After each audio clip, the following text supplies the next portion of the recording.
us on CITV, the YouTube page, and the Facebook. Welcome to you as well. And this is a discussion. This is very important. And when it comes to the throne speech, it's a set of initiatives that we look forward to in the upcoming year. And we want to use this time to really maximize the time to understand and to dive a little bit deeper into all of the different topics. And so the format is going to be, we're going to have a very cool video for you to watch in case you didn't make it to the throne speech or you didn't get to read the document in full. We're going to catch you up to speed on that. And then we're going to have a discussion as well as have some time for all of you here to ask some questions as well. But a couple of housekeeping rules. We definitely want to keep our questions till about 2 minutes when we have that Q&A.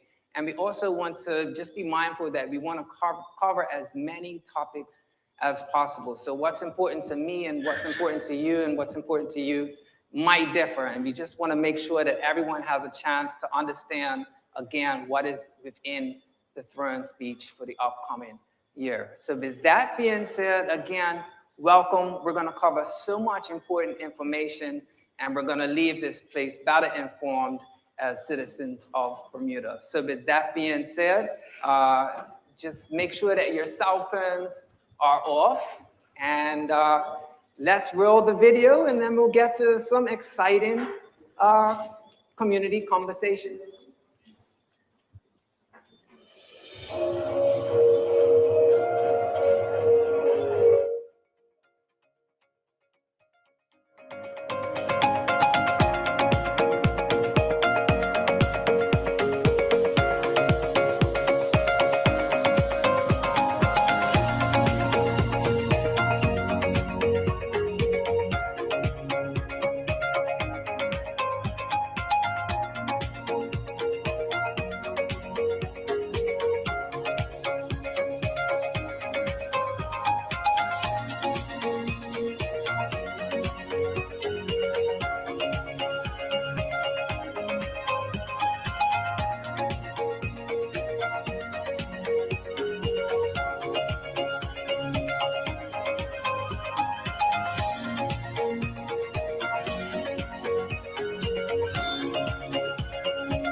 The government will advance a bill to create a Department of Labour, giving statutory authority to posts within the department to ensure that workers' rights are protected and employers have certainty in the application of Bermuda's labour legislation. The government will deliver on that promise with the tabling of an order to prescribe a minimum hourly wage rate for Bermuda pursuant to Section 11 of the Employment Wage Commission Act 2019. The professional registration process for health professionals will be streamlined as the Bermuda Health Council transfers its systems to a blockchain-backed online platform. There are many aspects of healthcare reform that will take time to implement. However, during this session, legislation will be advanced to support data collection as a necessary first step for the introduction of controls around medical co-payments required of the most vulnerable. Bermuda's children present the most precious opportunity for the continued success of our homeland. A child's earliest years, from gestation through to the age of 2, are the most formative and vulnerable periods of life. These years feature intense brain development, formation of first relationships, and the definition of the psyche. Experiences during this critical period can not only impact the health of the child, but often set the trajectory for health and wellness for life. The government will therefore introduce a First 1,000 Days initiative, a pathway that will provide the foundation leading to a healthy life. The reform of public education remains the government's greatest priority. The progress to date has been realised despite the enormity of the task. And in this session, the legislature will consider amendments to the Education Act 1996 to establish P7 and P8 classes to support the opening of parish primary schools at Francis Patton Primary School and Purvis Primary School. The Bermuda Fire and Rescue Service are Bermuda's first responders, covering the island with EMT expertise, firefighter capability, and specialist operations in support of critical infrastructure. To ensure the freshest approach to fitness for role, His Majesty's Inspectorate of Constabulary and Fire and Rescue Services will be invited to conduct a review of the service, the first since 2010. The legislature will be invited to take note of that review and its recommendations. The government's role is to provide the legislation that will support a tourism recovery, and as such, in this session, the legislature will take under consideration amendments to the Tourism Investment Act 2017 to permit the government greater discretion in the grant of relief under the Act to developers and those investing in attractions, restaurants and hotels. Madam President and members of the Senate, Mr. Deputy Speaker and members of the House of Assembly, the world has borne witness to the impact of climate change. Much of the biodiversity of the world's oceans exists within island communities like Bermuda. Small island states must continue to safeguard the environment and adopt measures to mitigate these impacts. The government will continue to prioritise the improvement of Bermuda's infrastructure. The completion of Phase 1 of the Water and Sewage Infrastructure Master Plan in March 2023 will see the installation of a new sewage treatment system, water production facilities, and the associated distribution system. During this session, the legislature will be invited to consider a national electric vehicle policy and strategy for Bermuda, which will set out a plan to phase out the sale and importation of internal combustion engine vehicles by 2035.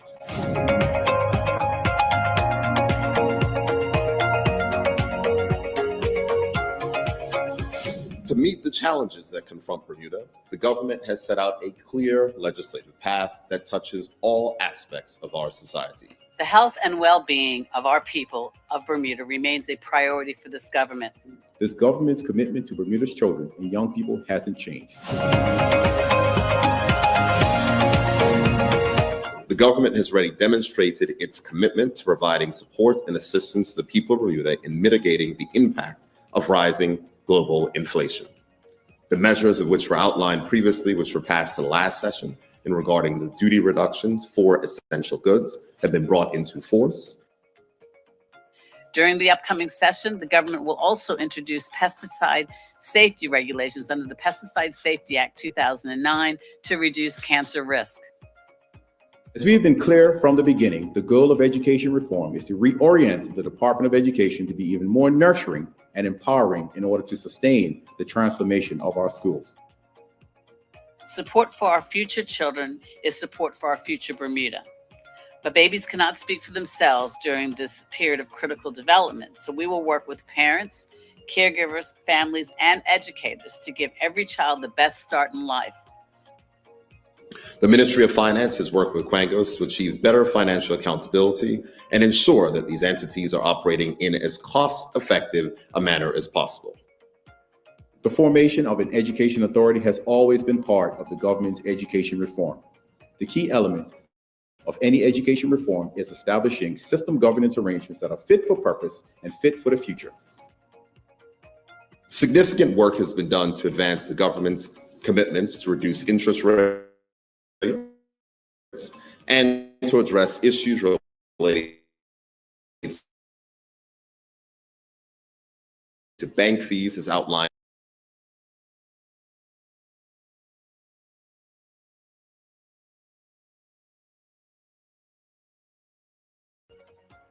Universities to support data collection as a necessary first step for introducing controls around medical co-payments required for those in our population that are most vulnerable. As highlighted already, this government recognized the importance of ensuring effectiveness and efficiency as part of its fiscal and economic strategy.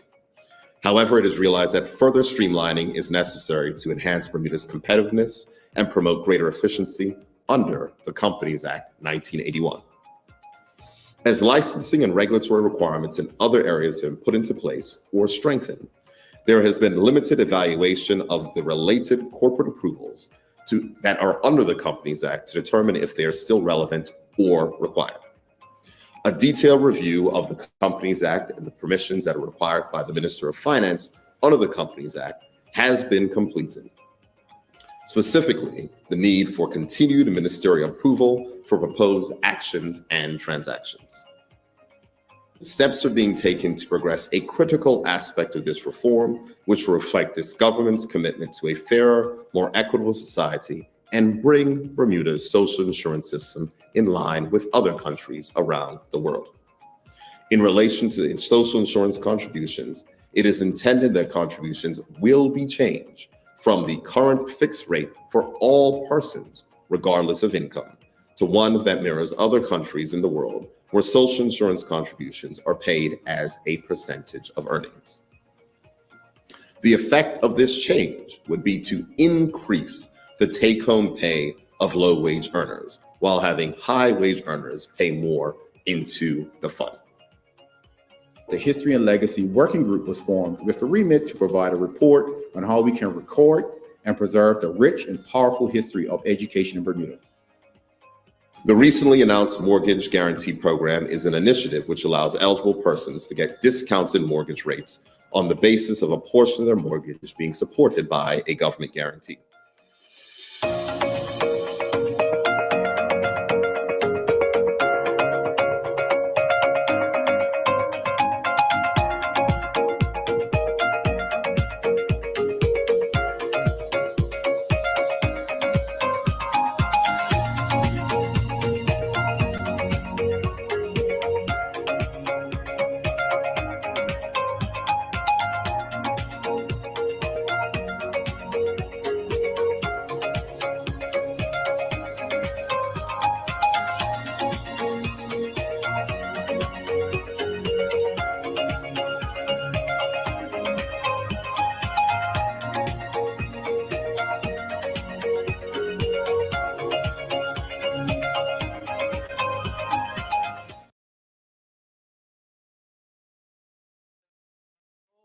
With everything that happened with this, I want to say thank you to those that were responsible for putting together that nice intro video.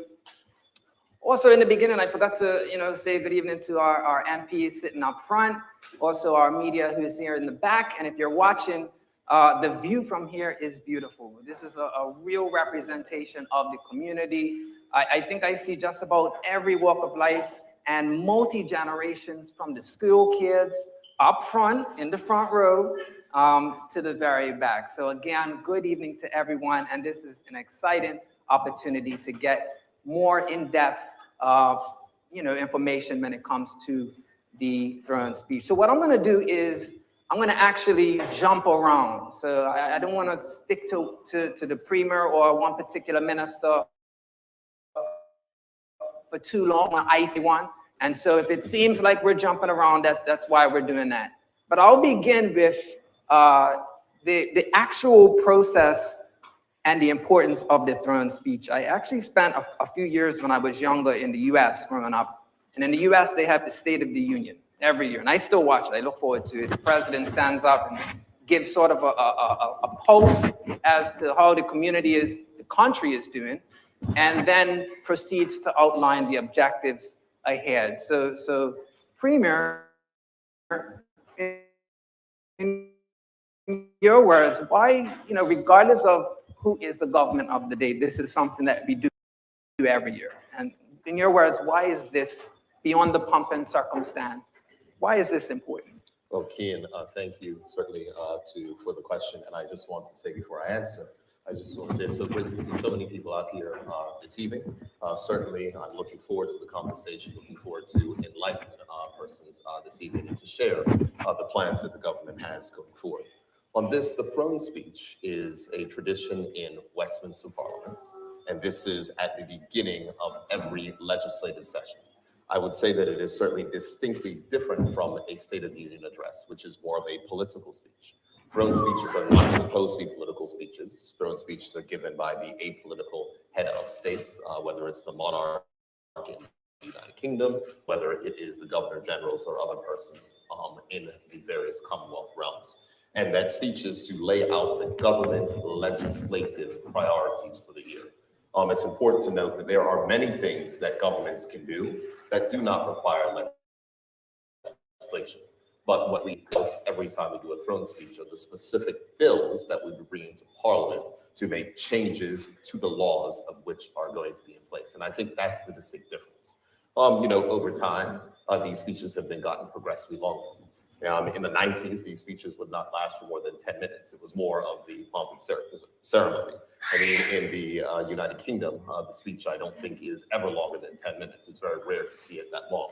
And so over time, these speeches have gotten longer. They become more of a State of the Union and less of that. And the decision that was made after the 2020 election, our first reconvening, was to bring it back to where it was, to make sure that it was a lot more slim, more basic, and touched on mainly the legislative initiatives. And so that's what it is. From the process of putting it together, certainly the ministers of the government, they know the things that they are going to be able to bring up to be considered during that legislative session. In previous years, certainly we've had interaction from members of our parliamentary caucus to add levels of priority to make sure that things can actually be there, which may not have been a priority item for ministers in that year. We tried to execute our entire platform in the 5 years, but in any given years, there's only a certain amount of things that can be done. Because in order to make a bill, persons have to draft the bill, come up with a policy, make sure it is reviewed so that it can go to Parliament successfully. So that's what a throne speech is. It is a legislative plan for the year. That doesn't mean that it is the only thing that the government will do during the year, because there are so many different things that we do on any day-to-day basis that do not require going to Parliament and changing laws. The last time that we did a town hall, we were at the BTA building. It was right before the pandemic. That's how, in this day and age, you measure stuff by, was this before the pandemic or after the pandemic? But thankfully, we're not 6 feet apart. Minister, you still have your mask on. But this is exciting to be back in person again. So this is a special occasion. And in the beginning of the throne speech, you chose this quote from Dr. Howard Thurman from Meditations of the Heart. And I want to quote it: "Whatever may be the tensions and the stresses of a particular day, there's always lurking close at hand the trailing beauty of forgotten joy or unremembered peace." Why'd you choose that particular quote? Seems self-explanatory, but is that sort of the thought process when it came to all of the initiatives that you're doing as we, knock on wood, get beyond the pandemic? I think it's important. I mean, the country's been through a lot, and change is never easy. And, when I'm up here with these two ministers who've had, it's been a difficult time. We know that the Minister of Health has had to certainly endure a significant amount of, effort, work, stress during the period of the pandemic, and certainly the difficult work of not only education reform, but also executing education reform in a time during a pandemic, ensuring that our students can continue to learn, ensuring that that system is held together and is able to be modified is certainly a lot. And so I think that all personally would want to go back to peaceful times, remember peaceful times, and go back to a time where the stresses were less. But that doesn't negate the fact that stress levels are high in the country. We have global inflation that we are dealing with. We still have, the overhang of the pandemic. There are still persons who are reeling from the challenges and changes to their personal circumstance due to unexpected loss during that period. So that quote just speaks to the fact that we have to have hope and remember that there are things that can get better. We can look to the past to remember that. And thank you to all of you, and even some that are not here sitting with me right now, because I felt like I saw you almost every day or every other day during that period, giving valuable information. So, Premier, I'm going to ask you your first official question, and then I'm gonna rotate through. So let's start with reducing mortgage costs and increasing affordable housing. So last month you launched a Build Mortgage Guarantee Initiative in partnership with the Bermuda Commercial Bank. In basic terms, can you tell us about that program and who it will benefit? Thank you, Kian. For this, one of the things that the government has laid out, and this was even before the 2017 election, cost of living in Bermuda has always been the biggest issue in this country. And it's certainly not limited, but it's certainly most felt by the working persons in this country, those persons who, make most of their money or just about all their money through their labor and their work in their day-to-day jobs. And for the mortgage guarantee program, one of the things and the challenges that we have is that Bermuda's mortgage rates are far higher than comparable mortgage rates in other jurisdictions. And from that perspective, what we said is that we are going to put the power of the government to assist in helping to lower mortgage rates. Now, this is a pilot program. The amount of persons that it is expected to assist is only around 250.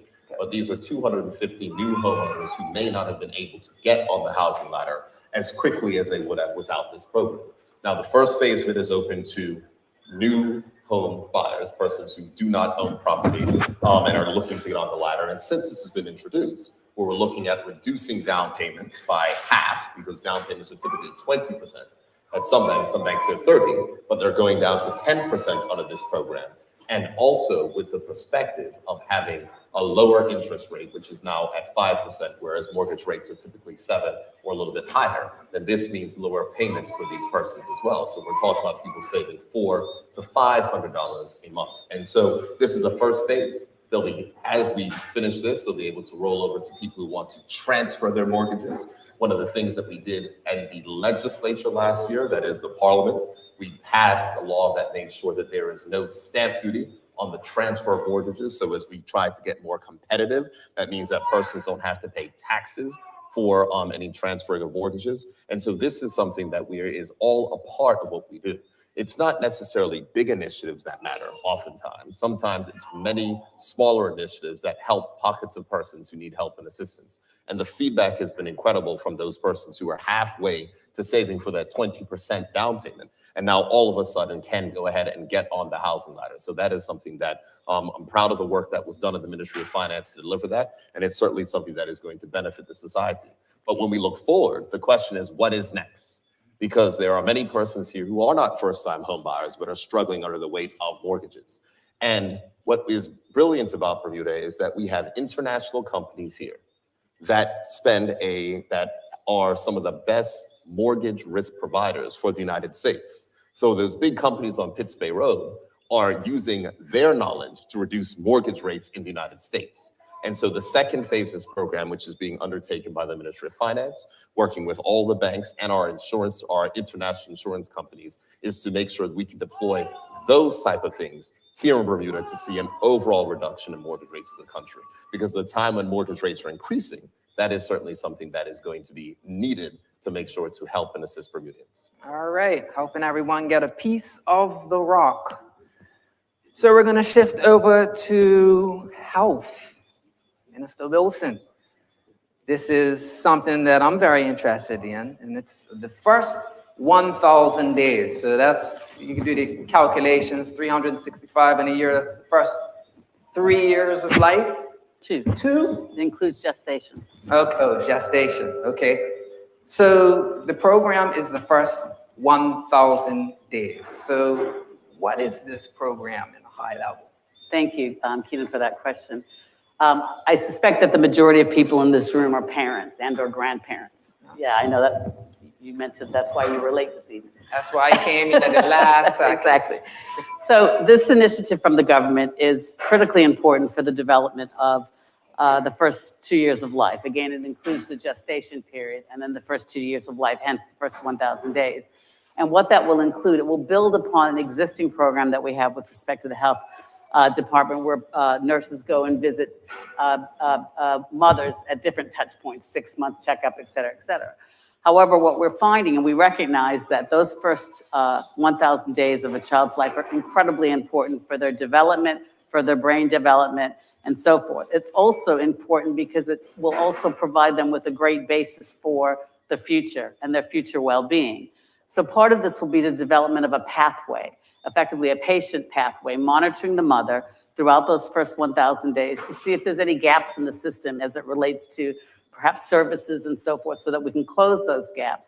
But this patient pathway will help to map what the mother's encounters from the moment she finds out that she's pregnant, the doctor's visits and so forth. So it's a really incredibly important initiative. I'm sure everybody will agree that the children are our future, and we're trying to build on programs that already exist with respect to the Department of Health. One of the parts of that initiative will also include prenatal checkups. So therefore, there'll be a requirement, not a requirement, but the health visitor will come and visit with mothers that are pregnant. Persons might recall a couple of years ago when we made amendments to the SPR, we also included benefits for persons that were underinsured or uninsured mothers, so that they could have a good start to life as well with themselves and their children. So that builds on initiatives that this government has already advanced. And in addition to that, in 2019, when we made legislative amendments to include paternity leave as well as increase and enhance the maternity leave. So these are just steps that we're using to build on the fact that we recognize it's incredibly important for the child and the mother to have the best start at life. The best years of life. I got a 1-year-old right now, and she is living the life in her first 1,000 days. The important question that everyone wants to ask when it comes to this and any initiative is how will this be financed? That's a very important question. We already have the Department of Health, so much of this initiative will be run by the Department of Health. Fortunately, COVID is on the back end, so we will see some of the health officers and the nurses within the community, as well as physio and occupational therapies that work within the health ministry will help to continue to drive this. And then with respect to the mapping of the pathway that I spoke about, that will be included in this budget already, the budget we're in the current budget year, because that's part of our health reform. And we've contracted, as I publicly announced, KPMG, and they'll be doing the mapping of this first 1,000 days. Okay, exciting stuff happening within your ministry, and I look forward to asking about the new hospital program in just a bit. But we're going to jump over to the Minister of Education, the Honorable Rabain, and the redesigning models of learning, teaching, and schooling, the parish primary schools, signature schools. We've heard all of these buzzwords. And, the first question when it comes to all of this, redesigning of the school system in September 2022. So this is very recently, we saw signature senior schools featuring signature learning programs open at the Barclay Institute, I have to say that right, and Cedar Bridge Academy. So Minister of Education, this marked a new chapter in education reform. So can you tell us about how things have been since the launch of the signature learning program? Well, thank you, Keen. And I hope there are some people here that were there to help us welcome our students in. We did something different this year, and we had community members, parents, the teachers, and everyone, and we invited everyone that had helped us to develop this over the last 30 months to actually welcome our students into the schools. And so the hallways were lined and people were clapping and cheering as our students walked in. So it was a significant thing to get them to understand that they are going into something completely different from everyone else. We got questions back from students who were in S2 and up, was like, how come we didn't get this when we came? And so it's something that we want to continue on that tradition. So for those who are unaware, that we introduced 2 signatures at each one of these schools, finance and insurance services at the Barclay Institute, and health and social services. And at Cedar Bridge, we introduced STEM, and of course, the one that everyone was excited about, trades and business services. So we've been getting good feedback. We've been monitoring what's been going on there, and we continue to develop that curriculum as well as future curriculums as we move forward. We've gotten good monitoring of what's going on within the school system, and we should be looking to come up with some more videos. We will be going into the classroom, recording what's happening in the classroom, and putting out some of that information for persons to see, so they can see exactly what's going on inside of those classrooms. Okay, and it's been highlighted that signature learning programs focus on authentic, real-world, hands-on learning experiences. And so what are some of the things that we can expect students to experience within these programs? Well, the purpose of the signature programs is it takes up 30% of our students' academic career while they're in school. So 70% will be spent on the traditional math, English, social science, and science, and the rest of the curriculum. So 30% of the time will be spent in the signature. And the idea of the signature schools is that when our children leave our schools, they not only have a diploma that says they've graduated from high school, but they also have things like micro-credentials, international certifications, internships under their belts, potential apprenticeships.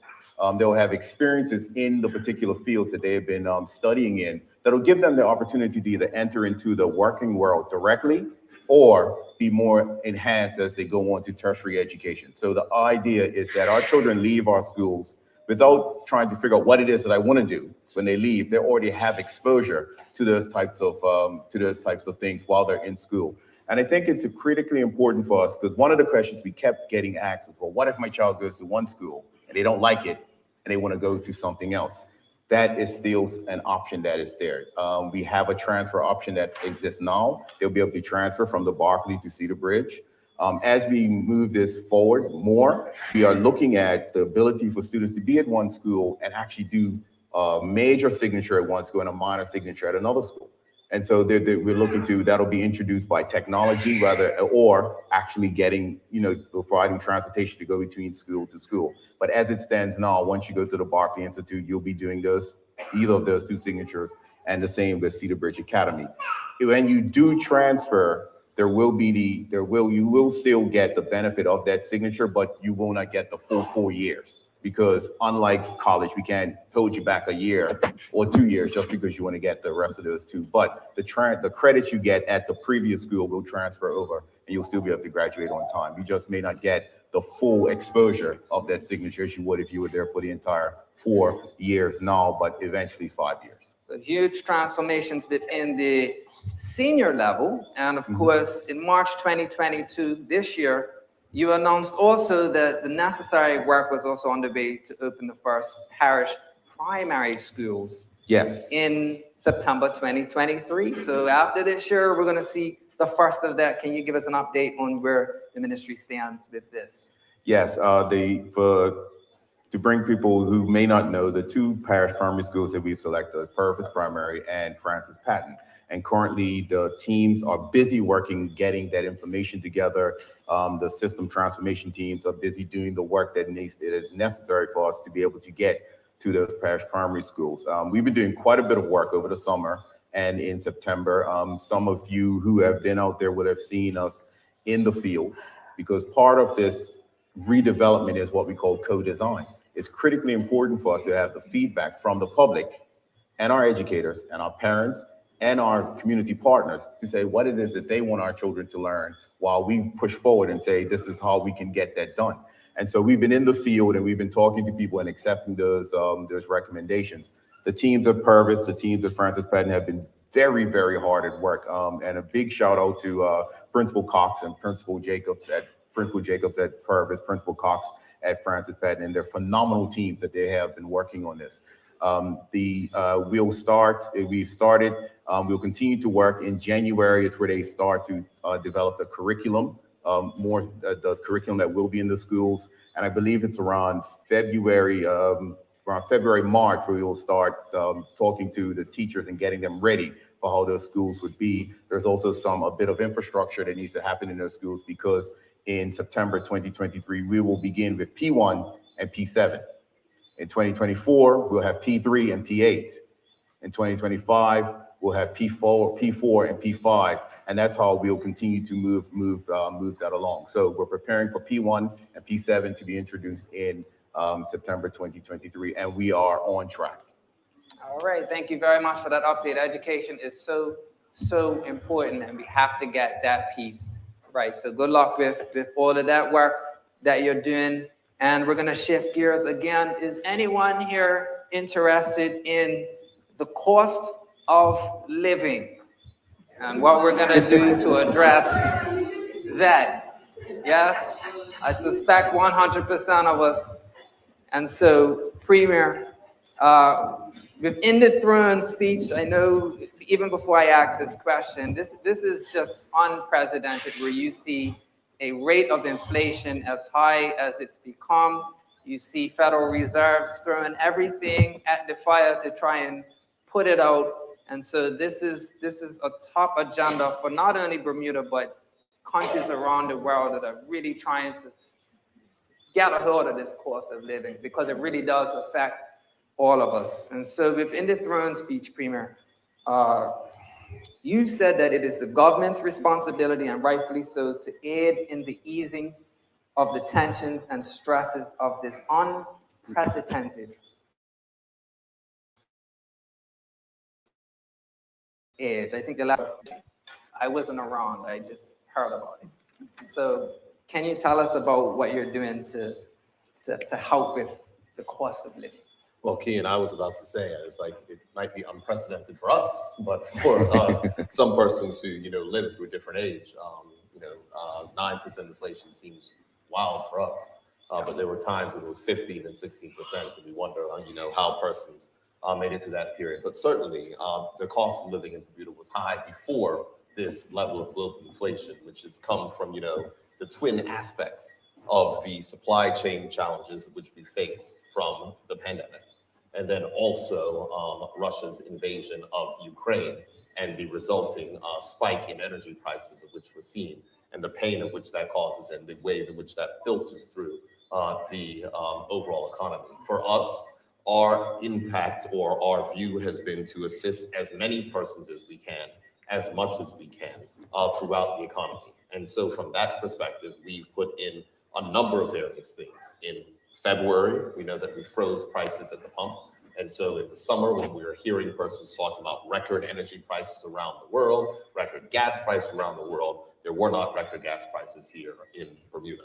We, and with the funds that came in, the additional funds that came in from the travel authorization, from better than expected tourism revenue, with a better than expected tourism season, we certainly exceeded our expectations significantly in this current tourism season. That additional funds, rather than keeping those funds, the government said that we were going to stay true to the promise that we made in the budget and look to return some of those funds back to taxpayers. And I think that is something that is important. The money that is paid by taxpayers is taxpayers' money. And if we have the ability to return some of that money, we will do so. So we did that in the form of payroll tax rebates for those persons who are making under $96,000 a year. We did that in school vouchers and help for students in public schools, parents of public school students, so they can have additional assistance there. You would have seen that we are finalizing the provision of LED light bulbs so we can give away. We had to go through a procurement process. It is important because I know that I don't want anyone to say, oh, the premier just went to his friends and got these things. It was an open procurement process to ensure that we went through that particular situation. And at the same point in time, you've seen us reduce duty on essential goods. This is the second time that this government has reduced duty on essential goods. We reduced duty before, and the Cost of Living Commission, which is chaired by MP Derek Burgess, did work with the grocery stores to make sure that in that basket, at least at every point in time you go into a grocery store, one of the 4 major grocers, in that basket will be something that will have at least a 10% reduction. And we know that the supermarkets are going to be competing to try to bring that cost down even further. And when we see costs that are changing, costs will flow through. It is going to certainly, when we're seeing lower energy costs, because I think it's important to remember that electricity costs in supermarkets will also affect prices. Now, in October, electricity costs, the fuel adjustment rate did go down by 15%. As gas prices continue to stabilize a little bit, there'll continue to be some more relief there. But that is the space where we're working. But I'm not going to try to pretend that we are going to be able to make as much of an impact as people want. Things are tight. They are tight from the government perspective, where there were unprecedented amounts of funds that were borrowed during the pandemic. $200 million had to be borrowed to cover Morgan's Point. We know that we've had to pay over $40 million in guarantees to the airport. There's a significant amount of stress and pressures on the government's budget. So at the same point in time, we're trying to aid and help persons as much as we can. But the most fundamental help of which we can give is tax reform for working persons.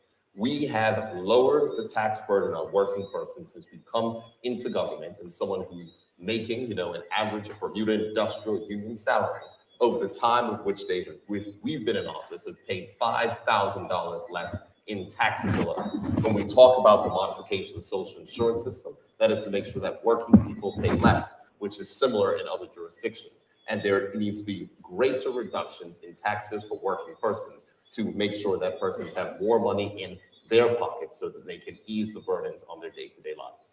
I flinch when I go to the grocery store.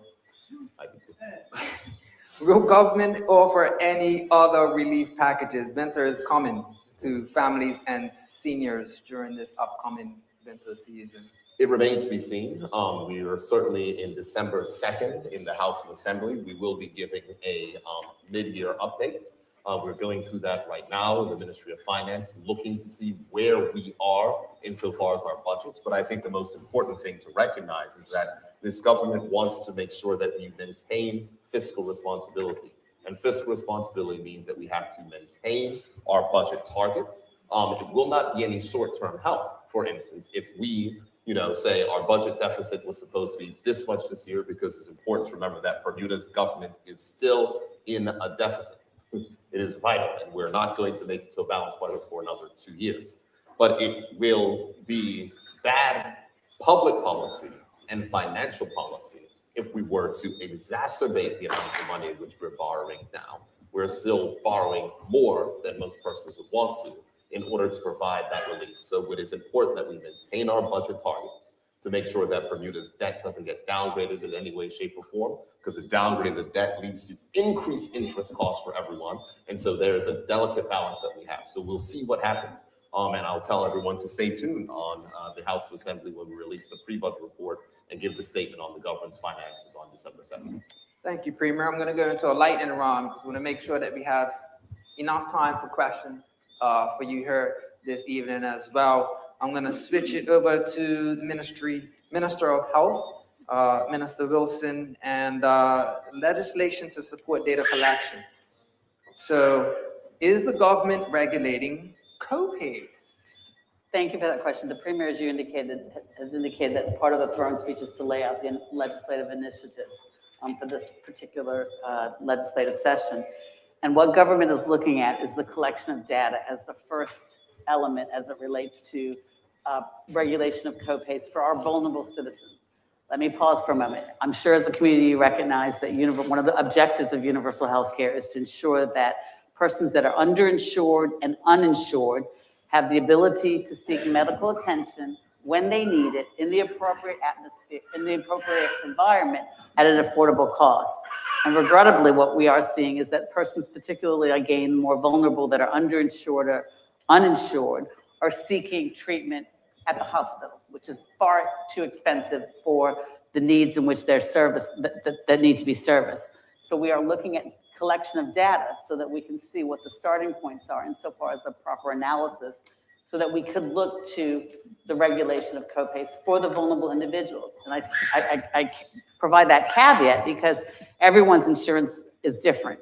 Certain insurance, depending on the provider and depending on the nature of your insurance, we're not looking to regulate co-pays with respect to that. We are looking to provide something that will assist those individuals that are particularly vulnerable and in need, that are underinsured or uninsured within our community. Okay, and congratulations on the new rollout of system within Pearl. Pearl is the name of it, and it is using a blockchain-enabled platform. I'm sorry, I thought you were speaking about the hospital system. Oh, okay, so this is a different professional registration. Yes. So this is a different network. Correct. Different system, Correct. and it uses blockchain. Correct. Which is something that, I remember having a conversation with the Premier maybe 3 years ago, and he was talking about this blockchain. Right. I think I've caught up to how it all works. But what is the benefit of moving to a blockchain-enabled platform? Thank you. Right now, all of the medical professional registrations, and there's about 28 of them. So if you think of every medical professional entity, they have a particular board and they have to go through registration. And the registration is controlled through the Bermuda Health Council. And believe it or not, it's still paper-based. So for example, if you're registering, you have to provide your continuing education requirements, your certificate of status, a number of documents, and they have to be filed on a regular basis. By moving to a blockchain mechanism, they'll all be filed in one particular server that is confidential. Each professional will have what's called a wallet, and their wallet will have all of the details of their registration, et cetera. So A, they only have to do it once. Once that information is uploaded and it is a secure server, they only have to do that once. And B, a lot of these boards have to approve applications for other persons joining their profession. So for example, let's say the optometrist, I'm just using that as an illustration.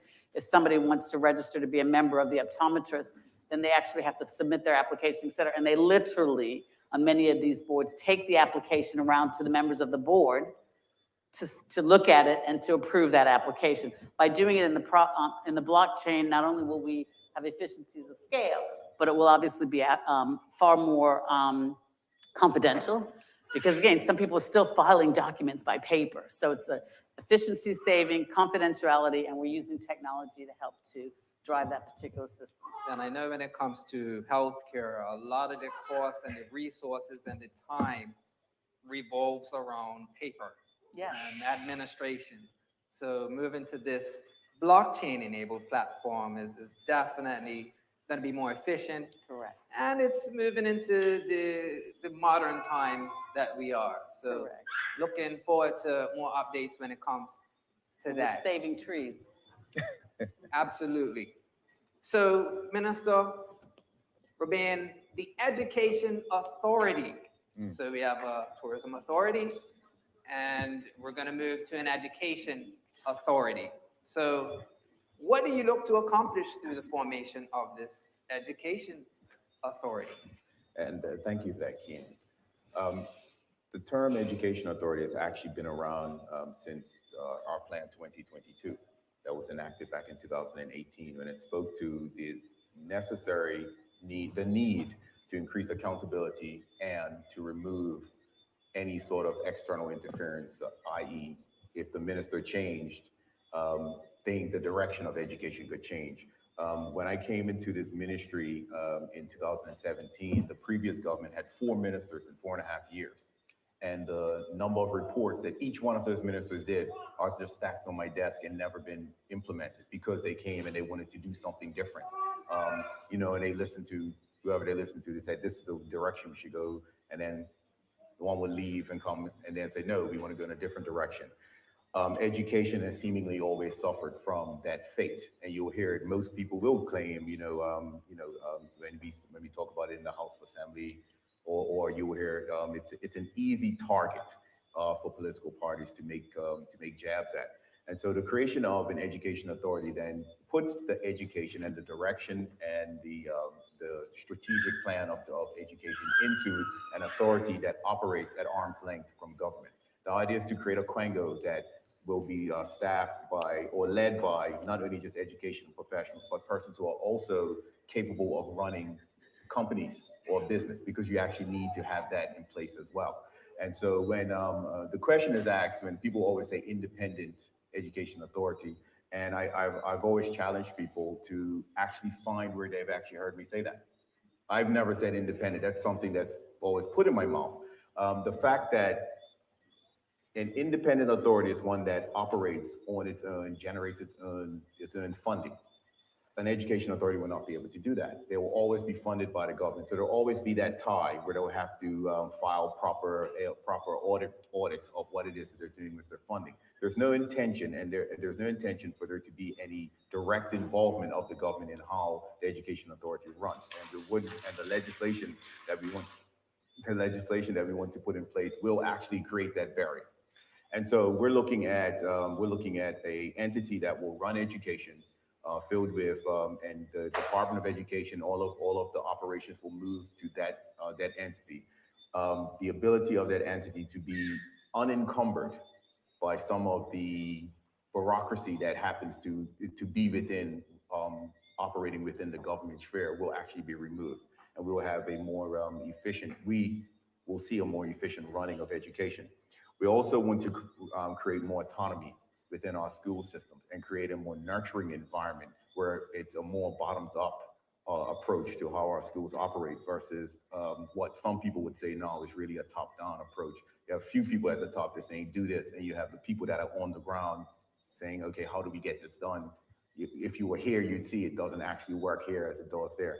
So when we talk about autonomy within our school system, one of the things that we've recognized is the inequality, or it's not equitable across how we actually fund our schools. So we'll get persons who will say, but what about this school? It's operating really great. And this school is not. But when you look at how the schools operate, all of them are given the same resources, but that's not equitable, because some of our schools require different resources than other schools. And so if we continue along this path, we'll always continue to have this separation between our school systems. And if we want to build a system that's nurturing, a system that works together, a system that looks at what is happening at one particular school that's operating well and sharing that with other schools so they can actually look at how we can incorporate some of those things. This is the ways that we're seeing of getting to that point, of creating a system where the children that are in the schools are getting the resources and getting everything that they need in order to be successful. And that is the key to the revamping of our system and creating this education authority. Thank you very much. And if you look, audience, we have some microphones that are now being set up. I have lots more questions that I could spend time asking, but we definitely want to afford you the opportunity to ask questions as well. So right now we're gonna change gears a bit. And if there's anyone in the audience, we've been talking about everything from the economy to healthcare to education. And, you know, if any of these things have piqued your interest in diving a little deeper, then please feel free to stand up and approach the microphone and ask your questions away. So one question at a time, and let's try to keep it to about 2 minutes to ask the question so that everyone can have a fair shot at having the opportunity. Sure. Good evening. Sarah Laden from the Royal Gazette. A question for you, Premier. You had mentioned, or it had been mentioned in the throne speech about a report on self-governance. And I was wondering if you could elaborate on that report and let us know when it might be made public. Certainly, the Attorney General will be speaking about that in the House Assembly on Friday. And the one thing that I'm not going to do is get in the way of one of my cabinet ministers.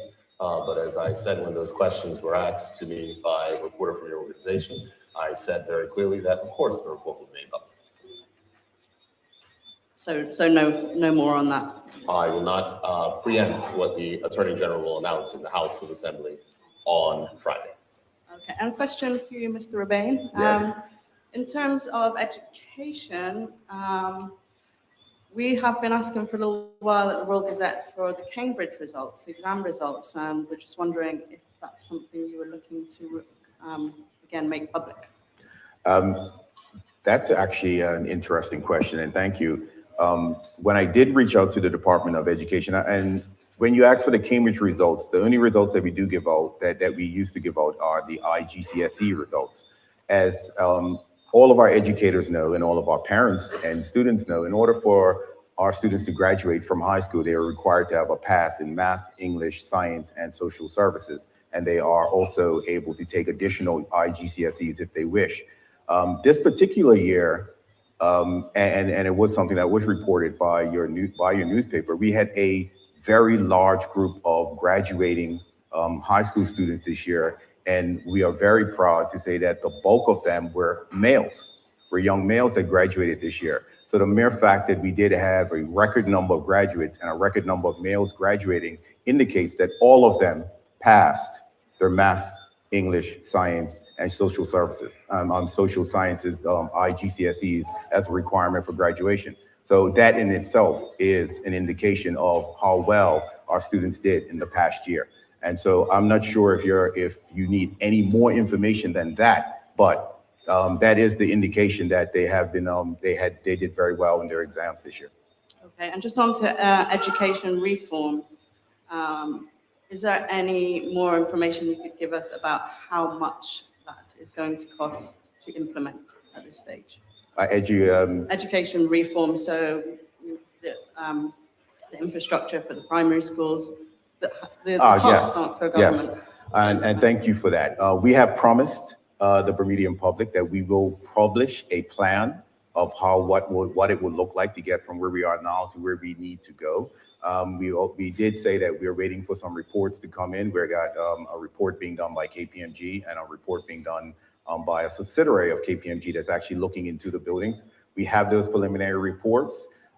You would be well aware that we did have a sort of shuffle in our ministry of permanent secretaries. Thank you, Permanent Secretary Jasmine Smith, who's here today. And she's busy getting up to speed on some of those things. And so once we do get those final reports, we will be in a better position to publish that scheme, and that will give us what it will look like in the transformation of education over the next 5 to 10 years. And including in that will be some looks at what type of costs we're looking at to get there. Can you say how much has been spent so far to date? What is that? Can you say how much has been spent so far to date? Well, I would say send us that question, and we'll be able to get that information for you exactly. Thank you. Okay, thank you. Is anyone else I want to take the opportunity, sure. Afternoon, everybody. We can start. This question and concern is addressed to the Education Minister. I fully support education reform. It's my true belief that education reform is what is truly in the future going to lower the cost of living in Bermuda. And if anybody knows obviously anything about Bermuda's economy, that's what we have, us, our workforce. So in diversifying the economy and lowering the cost of living, 100% I agree with this education reform. The concern that I have, though, is the safety of our students.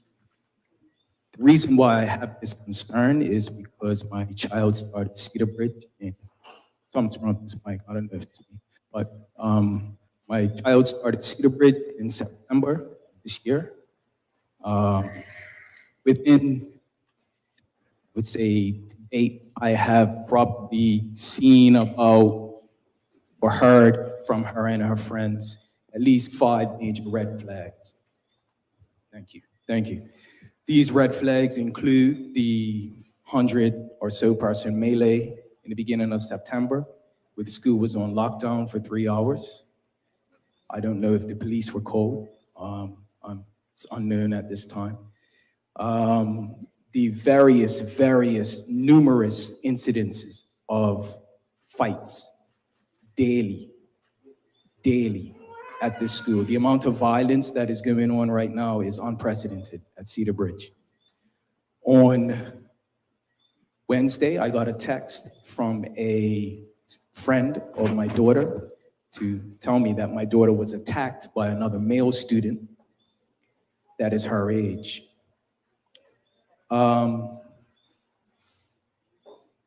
As a father myself, I had to take a back seat and think before I went to the school.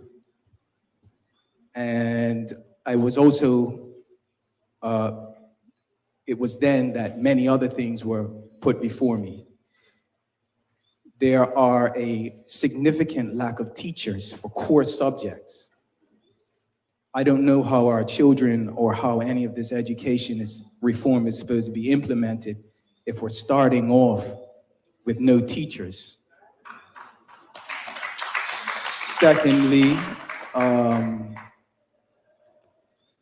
I was told by people that work there and are affiliated with the school that within the last 2 weeks, there's been 15 or so teachers either absent for many reasons or not at school.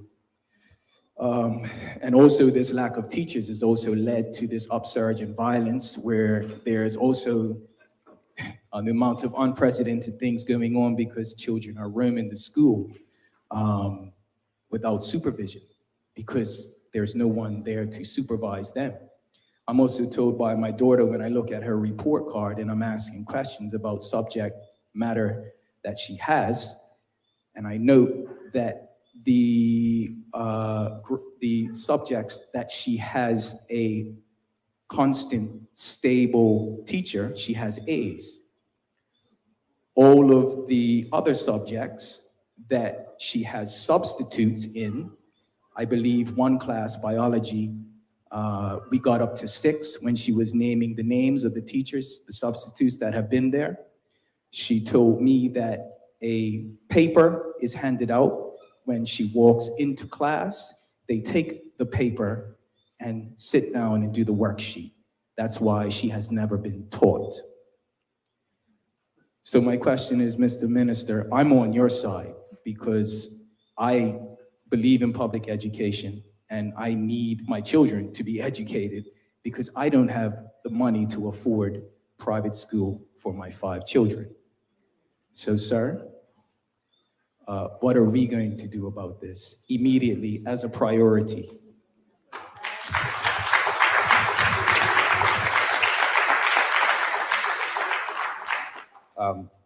First of all, I want to empathize with you. I have a daughter in the public school system as well, and security is definitely something that I do empathize with.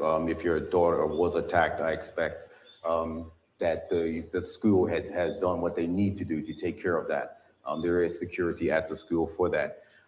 Interestingly, it was just last Thursday afternoon, we held a meeting with the entire Cedar Bridge staff to discuss some of the exact same questions that you are referring to. Some of them I did not know that we were having in such that we had such gaps there, because that falls under the remit of the Department of Education. So that doesn't normally bubble to me on a consistent basis. This is something that we'll have to take a look at too. There was nothing that was spoken to us about the number of teachers being present. In fact, I believe it was when we spoke to them and the principal were there and the deputy principals, it was they were talking about 2 teachers that they had gaps, if not as many as you said. But it is something that we'll have to take back and really discuss.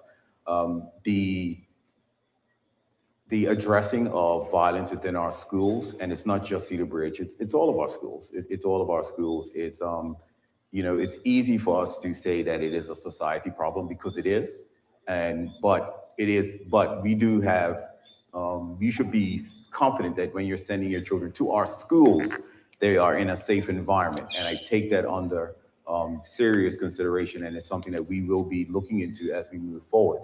The Cabinet is aware of this, and we have a committee called the Social Development Committee that's looking specifically at the types of things that you're talking about, not just at the school level, but at a society level. I see my good ministerial colleague, Michael Weeks here. He sits on that committee as well. We're talking about how we can tackle gang violence. What are the things that we can do differently within our school system?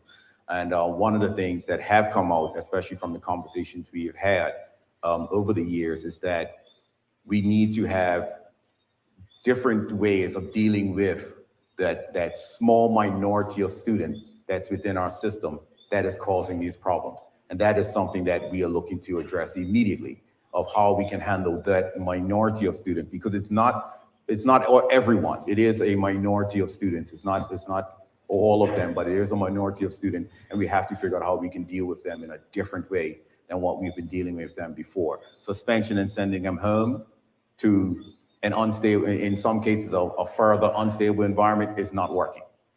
To having those interventions in the school when they need to be actually removed and have more intensive interventions at another location is something that needs to come into play, and it's something that we're definitely looking to put in place in a very short order. So with that, I thank you for supporting public education, and and I'm looking forward to us being able to have further conversation on these. Thank you for your comments, but I just want to note that unless these things are addressed immediately, this conversation about free speech and reform in education, it just becomes political football like everything else. That's all. Thank you, sir. Thank you. If I could just say something, Calvin, thank you very much for coming tonight. Thank you for your passion. For those of you who don't know, Calvin and I went to school together. And I accept the same thing in which you're saying, because you are correct. These are things that need to be addressed. And as the minister had said, when these things came to our attention, after school went in, there were emergency cabinet sessions that were held. These are the meetings that are taking place. We do know that there's been upgrades to security that have been made at Cedar Bridge. There's been specific questions that have been asked the Minister of Education to follow up with, specific actions that have been asked the chairman of the board at the Cedar Bridge Academy. And certainly I'm grateful for you for sharing your experience. But what I'm also grateful for is that you support education reform, because it is vital that we make sure this happens. So I certainly accept what you were saying, and there are things that need to be tightened up. So it's important that we do so. Thank you. Thank you. Good evening, Trevor. Good evening. Trevor Lindsay, TNN News. I am representing my Somerset village. I've been up in Somerset for the last 4 years. Come January, my children go to Somerset Primary. But I want to know, when are you, Education Minister Premier, are you going to come to address the Somerset community about the West End Somerset Primary issue? That environment I found is a family-oriented environment. I love it up in Somerset. I don't like the traffic driving on in the morning, but there's a lot of uncertainty about the issue with Somerset Primary and West End Primary. When are you going to come up and address that matter?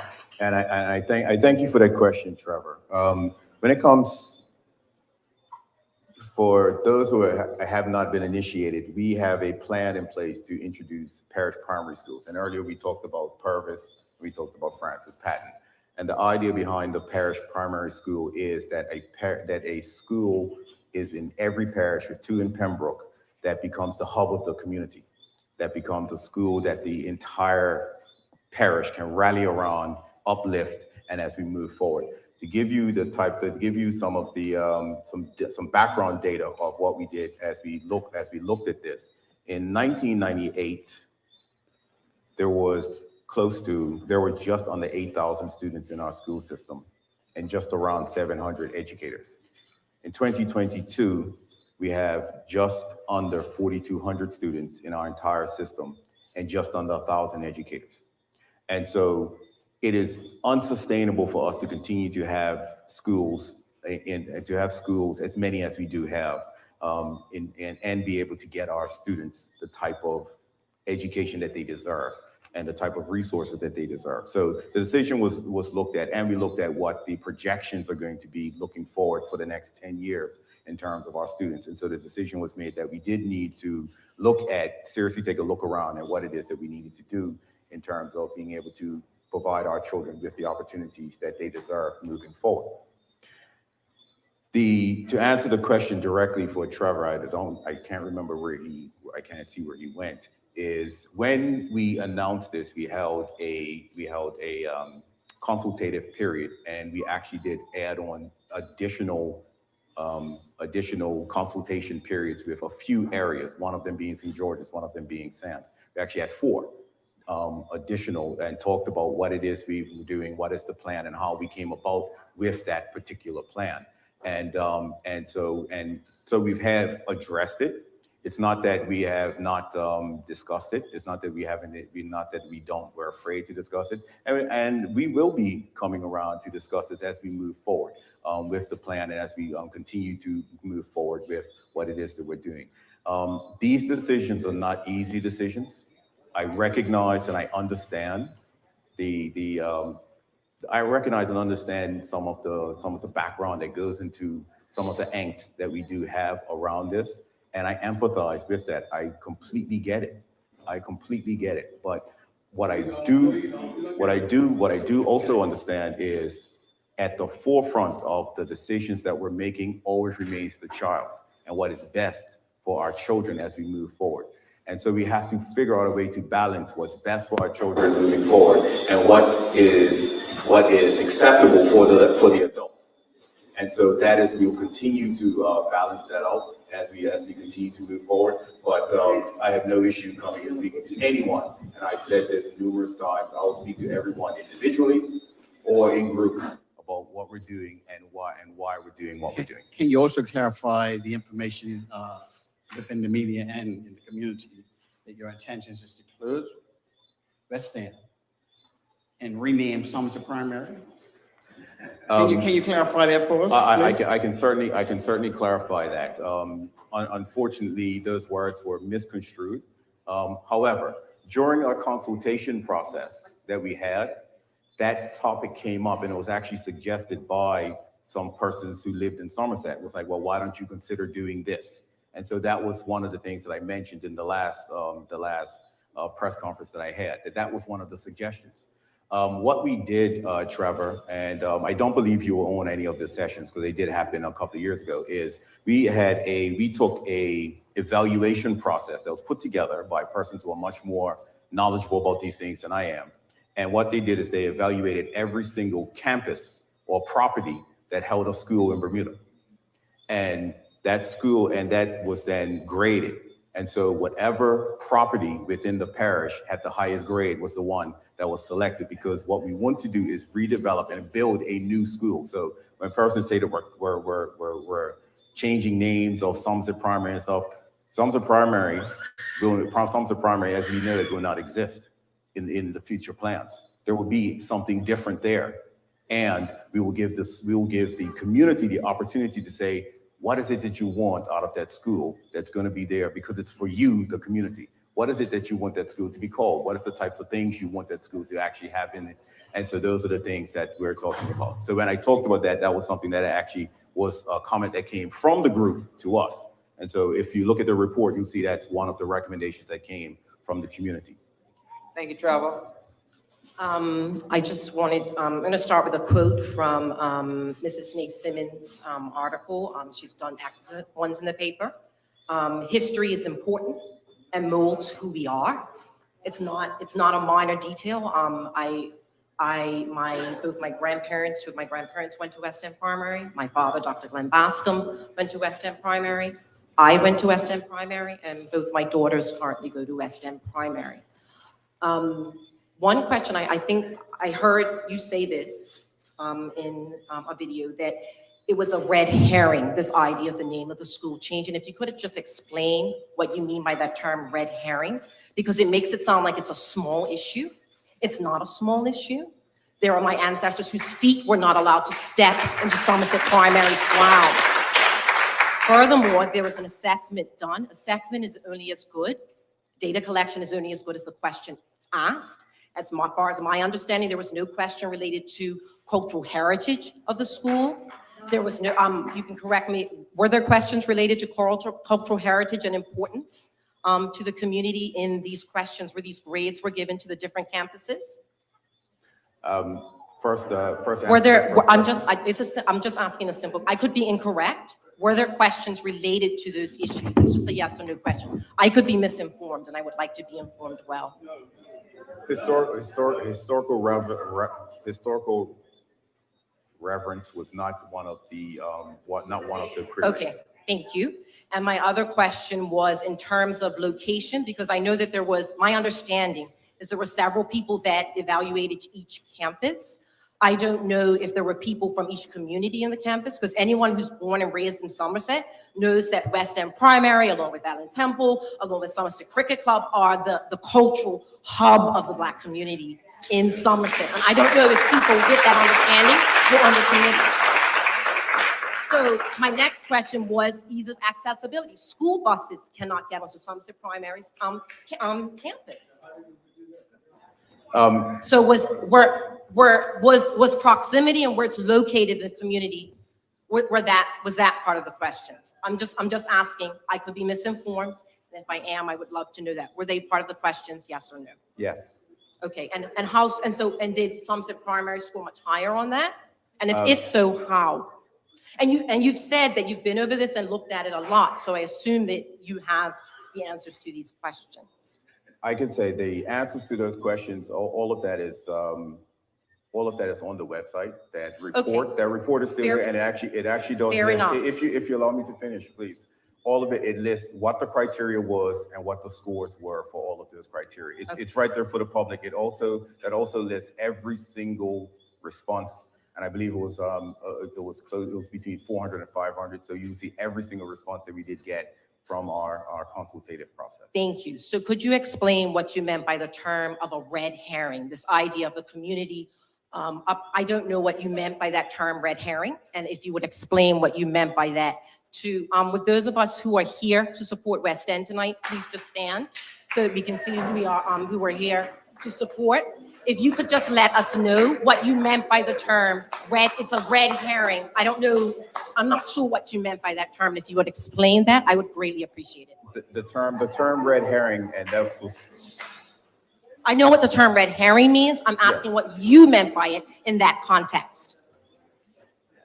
It was a response to a question that the reporter asked. I would have to actually go back and see exactly what the reporter had asked, but it was a response to what the reporter had asked. He was asking about the idea of the name of the school changing from Somerset Primary to West End, and you said it was just the campus evaluated, and a name change could happen. You were referring in those lines. I don't know if that helps you to remember what you meant by that term, which was quite dismissive in case you didn't know that.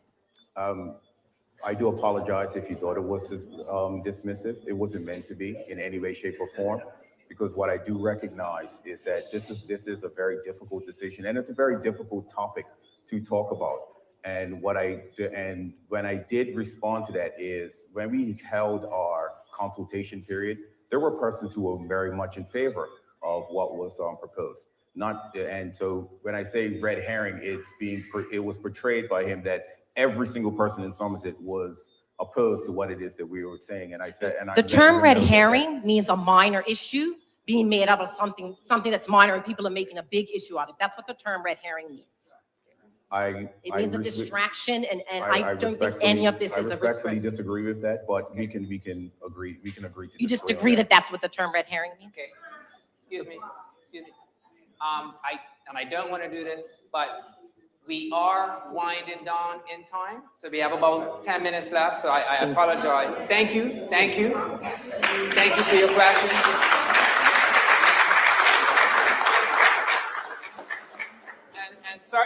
And certainly thank you to the supporters of the West End School. So with 10 minutes left, I want to allow for a couple more questions, and then we're going to allow time for two more questions, and then we're going to wrap it up. My turn. Good evening, Mr. Minister. Yes, sir. The best minister that we've had for the Michigan you are. Thank you. When it comes to West End, some school has to close. If it has to be West End, let it be. No, why? Because West End's Somerset Primary is more equipped to take children than West End. Bigger school. All right, that's good. Next thing. Thanks. Next thing is, I'm not finished. Mr. Minister, I bought something for you. You can bring it up.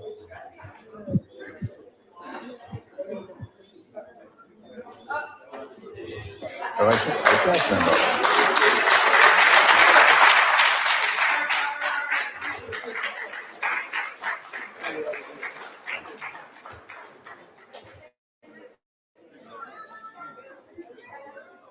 What is it?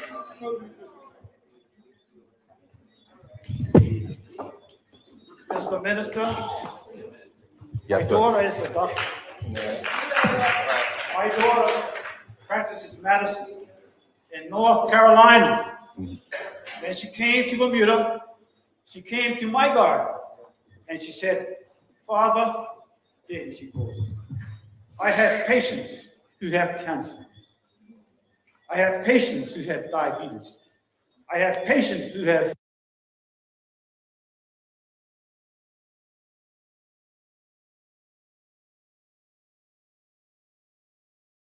something for me and my patients.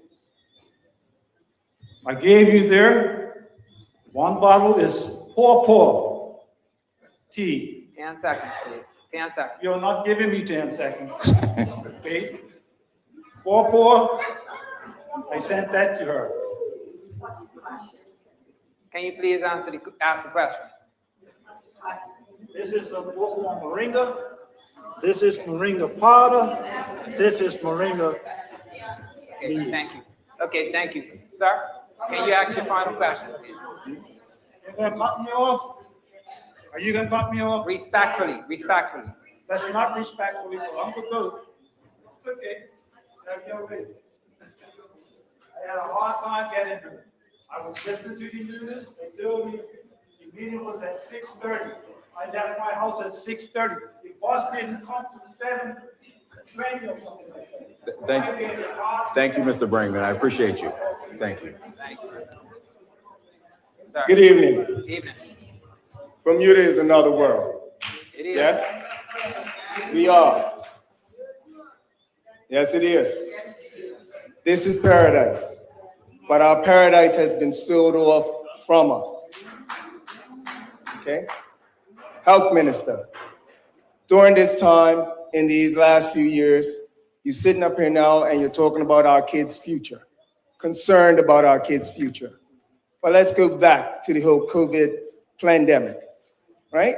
When at the end of the day, masks were not required for kids. You're wearing a mask now, you're just depriving yourself of oxygen. There's nothing in this room that if it was as small as that can't get through that mask. I love the theatrics of it, but it's not necessary. You're amongst your people. Now, You're talking about our kids' future, but here we are being allowed that you're going to vaccinate from babies up. None of them need it. It is enough information out there that speaks to the fact that no kid is even going to die from COVID in these last years unless they had a very poor morbidity in them already. Okay? Mr. Premier, our country, we're being sold out all over the place.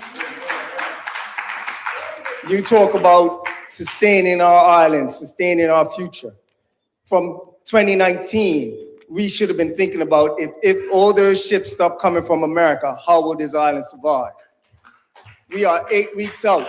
If these ships stop, on top of that, you're talking about the marketplace in these places and the high food prices. But yet they're getting the lowest grade food from the United States by charging us premium prices for these low grade food. Back to the health minister, you're talking about our health, but our food is so low grade that is factored in our health. We are getting food from America. It would be better off to ban it and bring it in from Europe where the standards are higher for our food that is feeding our people. It's just feeding our people poison. Going on, our golf courses laden with pesticides that you were talking about. Some of them are changing our boys into women. Okay? That's what's out there. If you look around Bermuda, our environment has changed. There used to be frogs all over this island. There used to be crabs all over this island. That is our pure indication that something is going wrong from us, right? From that, we have all these golf courses around. You want to make money. Stop playing around with this whole cannabis thing. Let it be. Grow hemp. Hemp will heal the soil. Hemp will heal us. We should become the forerunners of hemp and all its development. Clothing, building products, everything. Bring Bermuda back to 1609 and let us survive without the rest of the world around us. You want to bring down building costs? Let's build it ourselves. We have sold our island out piece by piece to all these international things, and then we have to foot the bill because they didn't get what they wanted. We're left hanging. We got an airport down there we're paying millions for, but yet we are doing things to discourage the actual people coming here. Okay? Our island, we need help. Education, yes. The reason why we're having all these fights in school, there's no men in the schools. Why is there no men? Because I can't be a man teaching somebody that can grab me by my shirt and I'm just supposed to walk him to the principal's office. We all had canings in school and we survived them. Our society didn't go backwards. We weren't barbaric. We had canings and discipline. It was called discipline. That's what our schools lack, discipline. And from men, there's too many women being cuddling. Soft times create soft men. We are in a soft man time. Thank you, sir. Thank you for your comments. Keon, I think that. So, thank you for all of that. I've been, can we, one more crack? Can I hold a second? Can I ask a question? Okay, so the premier is asked to answer the question and then can we have one more 2 minutes? That's not for me, that's for the people who are running. Okay. Allow me to say this, please, because I certainly recognize the passion around certain issues. But I think it's important to remember and recall that Bermuda is a democracy. On every Tuesday, I chair a meeting of the cabinet. On every Tuesday, I can promise you that the 12 people that sit around that cabinet table don't agree on everything. In a situation like this, I can tell you that people don't agree with everything. But the job of the government is to look to advance the society. Oh, absolutely. Listening, I think, hold a second, I'm speaking. If you want me to listen, then please listen to me. Because I think this is important. I think this is critically important. Because tensions run high. And I remember a discussion amongst my colleagues. Because the young man that just got up has a distinct passion around a number of issues. Part of the challenges that this country is facing is because when difficult decisions need to be made in order to advance society and make sure the next generation has a better time, we sometimes pull back. I get it. As I said, this is a government meeting, not a political meeting. But during the campaign that just happened, there is no progressive Labor Party leader that would willingly pick a fight with Somerset. That is not what the intention is. What the intention is to recognize and remember that there's been many times that there's been attempts at education reform in this country that have not succeeded. Many times, many attempts. Now, I'm not going to say that this government is perfect. I am not going to say that anyone is perfect. But the transparency of which we've had, there were questions that were posed, the minister said everything's in the website, the processes of which we follow to get to this place in this decision. And the truth is, yes, as I said, there were many times the minister and I spoke and says, this decision is going to be a problem. How can we look to possibly fix it? I went to Somerset and spoke to persons. Here's the truth. If this gentleman makes a unilateral decision to switch the school, the entire 4 years that this government has invested in the education reform effort across the entirety of the school system will have to start again. That's the challenge. And see, so I get it and I understand that some persons want what is best for them.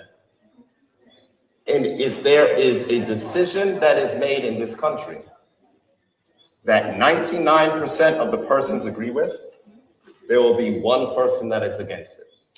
If a government has to make 100 decisions, that means that 100% of the people will be angry at the government at least one time. But when we're talking about a throne speech, when we're talking about all the things of which we have to do collectively as a government, my plea is to recognize, understand. We hear you say West End Warriors. I got it. I understand. And just like I said throughout the election campaign, we recognize and understand the passion. But the challenge that this country's had is because when difficult decisions are necessary to be made, sometimes we take the politically expedient route, back up, and in the end, it is our children and next generation that suffer. And so from that perspective, I not want to focus solely on West End because the young man had said a few more things. Because he certainly spoke about the fact of the money in which we're having to pay for the airport. And he certainly spoke about the fact that we need to build more and grow more in this country. And that is precisely what it is that we're doing. The deputy premier is over here. One of the discussions which we had was about boosting local agriculture. Because yes, we need to be self-sufficient. When we talk about a full blue economy plan that has been rolled out to ensure that there is investment into our oceans to make sure that this country can become more self-sufficient. So that is the long-term plan and that is the long-term vision. But as we know, we're supposed to end at 8. As we come towards the close, and Keen's gonna ask everyone to make closing comments, this is a continuation of the journey. A journey which starts in 2017. Every single household in this country got a mailing of all the various things that this government has done, changed, modified, that have made life better for persons. And yes, I get it. Times are hard. Global inflation is real, but it's not going to stop the government from continuing to work every day to try to make things better.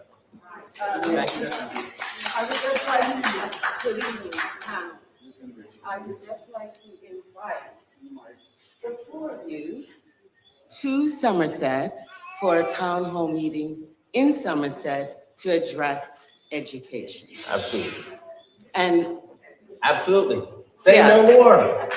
The answer give is yes. us a date. Give The us a answer date. is yes. Because As we, the minister we said- definitely do need to discuss this further. It's not all about passion. It's about, I don't think you do. And this is why we need to have more of a conversation. Thank you. We need a time and a date. You can contact either me or any one of the West End Warriors with that information. Or I can give you, I'll give you my, shall I give you my Gmail account? This, we can certainly have a conversation after. So I just want to say, in I just closing- want to say, Premier, I'm from Ward. I live on Southeast, where they're developing the old Surfside property. It's been a blast of inconvenience for everybody in the neighborhood. John Bush III hasn't come down to see the people and see the concerns, and it's a nightmare. When I say a nightmare, you have three old homes there, and two of the old homes, when they did the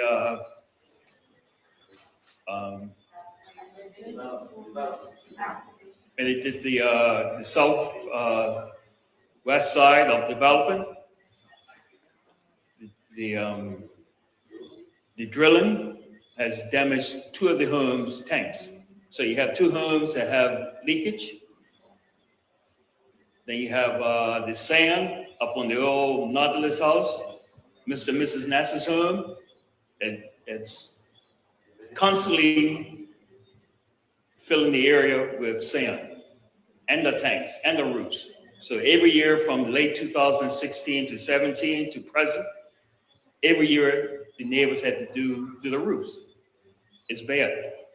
You've been in the neighborhood, you've seen it. Well, you looked at the property, but it's a major concern for people in the southeast area of South Shore Ward. Major sand. Then you have the sand that blows from the southwest, major concern. Sweep up every day. So my address to you, that it needs to be addressed. So you look at 18 months to 2 years to do a roof, they're doing it within that period of time. So those people need to be reimbursed for the roofs, whoever does the maintenance. You got two homes that need to have the tanks looked at. That's a major concern, Premier. So I've taken it to Roy Gazette, I've taken it to planning, and no one's bounced back to me. I don't think that's No, it's a major concern for development. So you have Cabral there doing the work. If I may, please, if I may. Sir, thank you for your concern. So yeah, I just want to put that to you. I'm done. I got it. Thank you for your concern. Allow me to say two things. Number one, development that happens and causes impacts for persons, that is a challenge. I know that the Deputy Premier is here. You said that you've been to planning and other places as a result. What I would like to do is just offer you to have a conversation with me afterwards. I don't know if your MP is here, but what I'll do is make sure to put you in touch with him and both the Deputy Premier is responsible.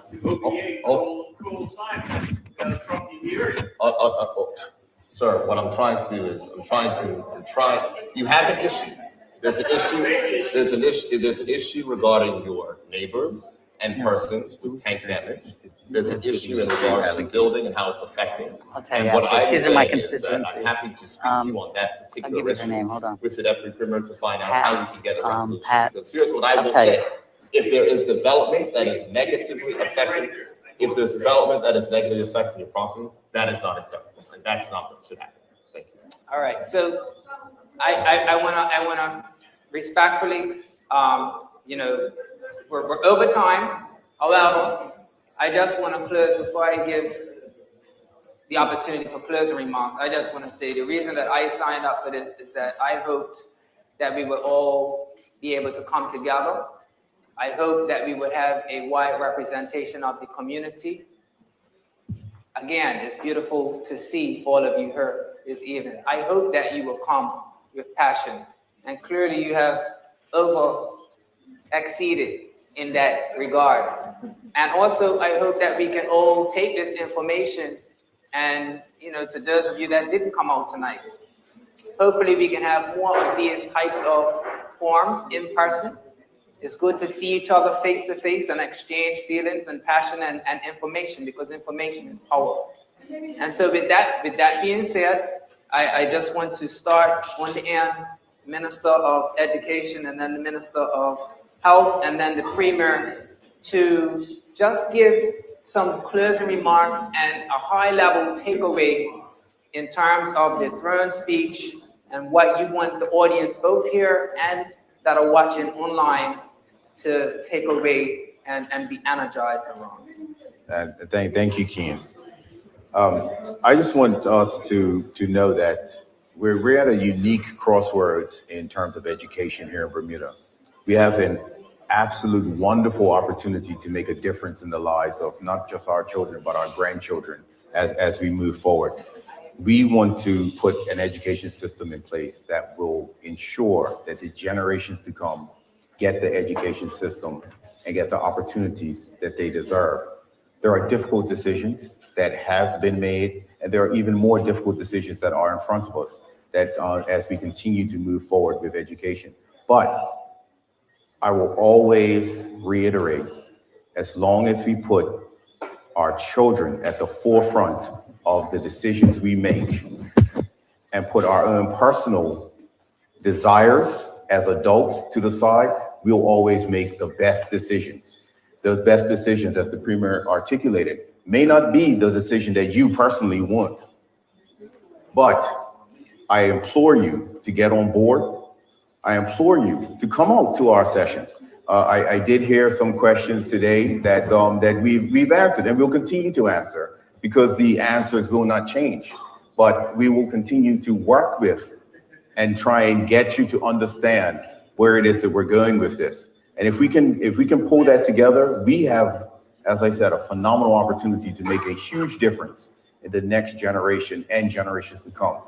And so I thank you all for coming out. I empathize and I understand the passions. This is not, we held meetings in every single parish in this island. The passions were the same. I remember our Mr. Dickinson at the other end, when we talked about St. George's, the passions were there. You remember, because you was on those meetings as well. The passions are there, but at the end of the day, the best decisions will always be made for our children as we move forward, and everyone is welcome to be a part of that solution as we move forward. Thank you. Thank you, Minister Rabain. Minister Wilson, can we please allow the closing remarks to be heard? Thank you, Ken. I'll be very brief. For the last 32 months, the Ministry of Health has been dealing with a national pandemic that none of us have seen before, and God willing, we'll never see it again. I'm just thrilled that I'm going to have an opportunity to advance health initiatives, including health reform and so forth, and the initiatives that I invite you to look at in the throne speech with a very hardworking, dedicated team at the Ministry of Health, who I'm certain will assist us. And I can assure you, once you look at the initiatives, particularly as it relates to the ones under the Ministry of Health, that we are building on former initiatives that will help positively impact the lives of Bermudians. So I thank you all for coming, and I invite you to read the throne speech yourself. Thank you, Minister Wilson. Premier Burt.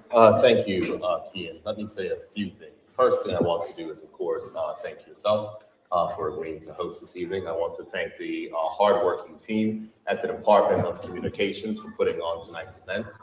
They are public officers. A lot of times we like to, people in the community like to take easy shots at public officers, but it is these persons who work, whether it's the Department of Communications, whether it's CITV, who people are home with their families, they are out here late at night making sure they assist us in our efforts to continue to educate the public. I would like to thank the two ministers who took their time to come and join us this evening and to engage. And certainly for persons who want to engage in conversations, I promise you that we're not running out the door. So you may certainly have those conversations, and we'll continue to engage in those conversations. What I will end where I started in speaking about what the throne speech is. The throne speech are the legislative initiatives that the government has planned for this year. the acts that we will take to Parliament to amend and change laws in this country and change the way in which things happen. But what is also important is that there are many other things of which the government will continue to do, which do not require laws. And I know that everyone had an opportunity to go ahead and glance all the progress that has been made, all the changes that have been made, and the changes will continue. This change does not happen overnight. When we heard and listened to what the Minister of Education said earlier, when talking about what will happen with our signature schools, I think that it is important to recognize and understand that this is a game changer in how we approach education in this country. We are looking to build a first-class education system. When we talk about the facts of when people are coming out of school, ready for the workforce, ready to modernize, those are things which I think are important. And it's vital that all persons become involved in all aspects of that reform effort. On the issue of healthcare reform, the Minister of Health has said 32 months, the ministry has been tied down with dealing with matters related to a pandemic. And she is excited to get back to items that are related to improving healthcare access, making sure we press forward on the matters for affordable healthcare, universal healthcare, and making sure we tackle some of those barriers that are preventing persons from getting early treatment, preventative treatment, which ends up costing the system and all of us more later. So I'm grateful for her efforts over time, and I'm grateful for the matters in which she shared, because when she came into the office first, her one mission was universal health care. That was delayed, but understand our passion for that has not been diminished. And an overall matter in regards to the throne speech, this Friday in Parliament, there is certainly going to be a number of ministerial statements where the government's going to be talking about many more initiatives that aren't necessarily legislative, but are things that this government will continue to advance on behalf of the people. So what I'd like to say from you, Kian, for everyone here in the audience, thank you for your time. For those who are watching at home through whether it's on CITV or all the social items, please continue to engage with us. Please continue to share your thoughts and perspectives. And as a country, we will continue to make sure we advance while keeping in mind the needs of the next generation. Thank you, everyone. All right. Thank you, Freeman. Thank you, Minister. Thank you for coming out, and have a safe night. They're not running anywhere, so if you want to ask any more questions, you're welcome to do so.